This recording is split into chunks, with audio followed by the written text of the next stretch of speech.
एक गांव में मोहन नाम का एक मेहनती बंदर रहता था। उसे खेती किसानी बहुत पसंद थी।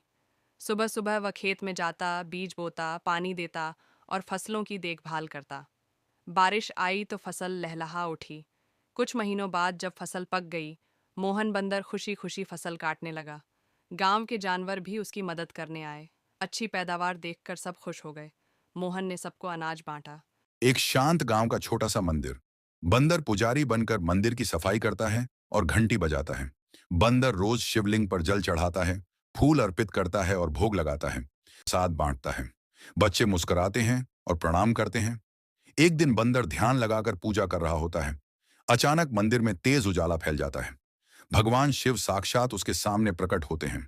बंदर भावुक होकर हाथ जोड़कर झुक जाता है।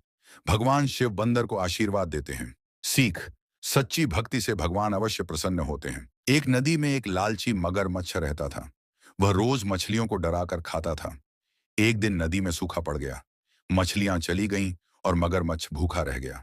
तभी एक कछुआ आया और बोला, जो बांटकर खाता है वही सुखी रहता है। मगरमच्छ को अपनी गलती समझ आई। उसने सबके साथ मिलकर रहना सीख लिया।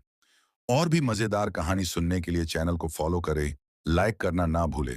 एक जंगल के पास तालाब था। वहां एक कछुआ और एक चिड़िया रहते थे। चिड़िया हमेशा कछुए का मजाक उड़ाती थी।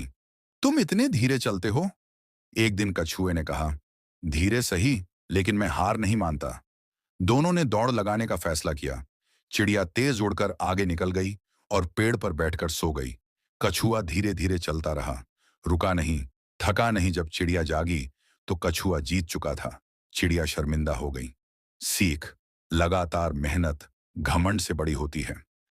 एक घने जंगल के पास से एक तेज ट्रेन गुजरती थी। एक दिन रेलवे ट्रैक पर बड़ा पेड़ गिर गया। तभी एक समझदार हाथी ने यह देखा। उसने जोर जोर से चिंघाड़ना शुरू किया और ट्रैक पर खड़ा हो गया। ट्रेन ड्राइवर ने दूर से हाथी को देखा और तुरंत ब्रेक लगाया। ट्रेन समय रहते रुक गई और बड़ा हादसा टल गया। गांव वाले और रेलवे स्टाफ हाथी की अकलमंदी देखकर हैरान रह गए। आज भी उस हाथी को जंगल का हीरो कहा जाता है।